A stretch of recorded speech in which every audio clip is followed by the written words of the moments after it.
सकाळी उठल्यावर काय नाश्ता करायचा हा आपल्या घरातील रोजचा प्रश्न असतो.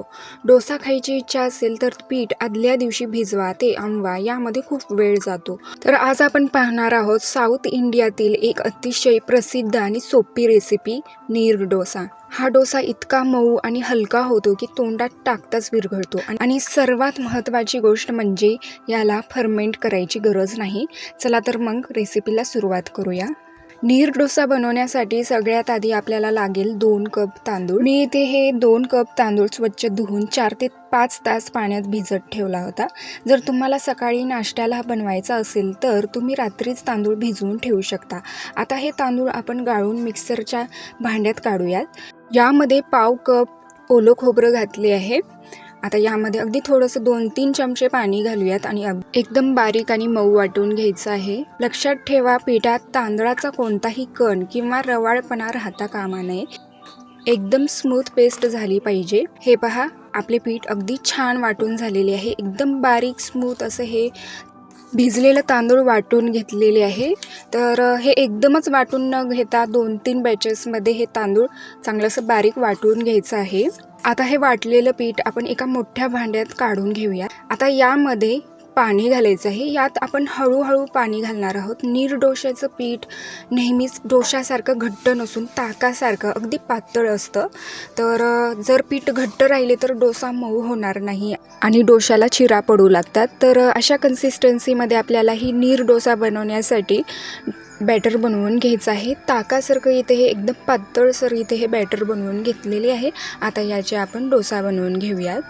आता गॅसवर मी एक नॉनस्टिक तवा चांगला गरम करून घेतला आहे.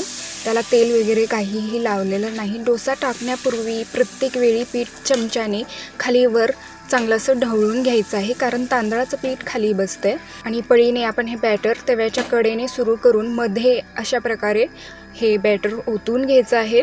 आणि हे मात्र लक्षात ठेवायचं, डोसा तव्यावर घालताना तवा हे कडकडीत गरम झालं पाहिजे, मगच या डोशाला छान अशी जाळी पडते. तर इथे हे डोशाचा वरचा भाग हे सुकलेला आहे आणि याचे कडाही सुटले आहेत. हा डोसा दुसऱ्या बाजूने शेकायचा नसतो. तर इथे हे डोसा बनवून झालेला आहे. तर आता आपण प्लेटमध्ये काढून घेऊयात. अशा प्रकारे इथे हे नीर डोसा बनवून झालेला आहे. आता यासोबत खाण्यासाठी चटणी बनवूयात. चटणी बनवण्यासाठी इथे कढईमध्ये 1 चमचा तेल घेतलेले आहे. यामध्ये 1 चमचा चणा डाळ घालूयात. 4 चमचे यामध्ये आपल्याला शेंगदाणे घालायचे आहेत आणि आपल्याला हे छान असं 1 मिनिट परतून घ्यायचं आहे. आता यामध्ये हिरवी मिरची घालूयात. 5 ते 6 लसूण पाकळ्या. अर्धा कप यामध्ये मी ओलं खोबरं घातलेली आहे. कढीपत्त्याची पानं आणि कोथिंबीर घालूयात. आता हे छान असं परतून घेऊयात.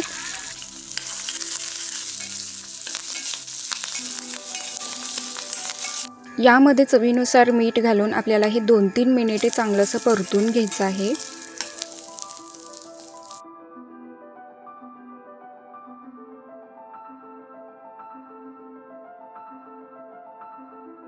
तर इथे हे सर्व साहित्य तेलावर चांगले असे परतून घेतलेले आहे. आता हे पूर्णपणे थंड करूयात आणि नंतर याचं मिक्सरवर वाटण बनवून घ्यायचं आहे. तर वाटण बनवण्याआधी आपल्याला यामध्ये अर्धा कप पाणी घालायचं आहे आणि एकदम बारीक असं याचं वाटण बनवून घेऊया. तर इथे हे चटणी बारीक अशी वाटून घेतलेली आहे. आता ही चटणी एका सर्विंग बोलमध्ये काढून घेऊयात. आता चटणीला तडका द्यायचा आहे. तर तेल कडकडीत गरम करून घ्यायचं आणि त्यात मोहरी, उडीद डाळ, कढीपत्ता आणि सुकी लाल मिरची घालून खमंग तडका तयार करा आणि हा कडकडणारा तडका थेट आपण या चटणीवर ओतूयात. हा जो तडका बसतो ना, यानेच चटणीला खरी चव येते. तयार आहे आपली चमचमीत खोबऱ्याची चटणी. गरमागरम नीर डोशासोबत एन्जॉय करा. किती झटपट, पांढरे शुभ्र आणि मऊसूत नीर डोसे तयार झाले आहेत. हे डोसे तुम्ही ओल्या खोबऱ्याच्या चटणीसोबत किंवा कुठल्याही भाजीच्या रस्स्यासोबत तुम्ही खाऊ शकता. जर तुम्हाला आजचा हा व्हिडिओ आवडला असेल तर व्हिडिओला लाईक करा, शेअर करा, चॅनलला सबस्क्राईब करा. पुन्हा भेटूयात अशाच एका खमंग आणि सोप्या रेसिपीसोबत.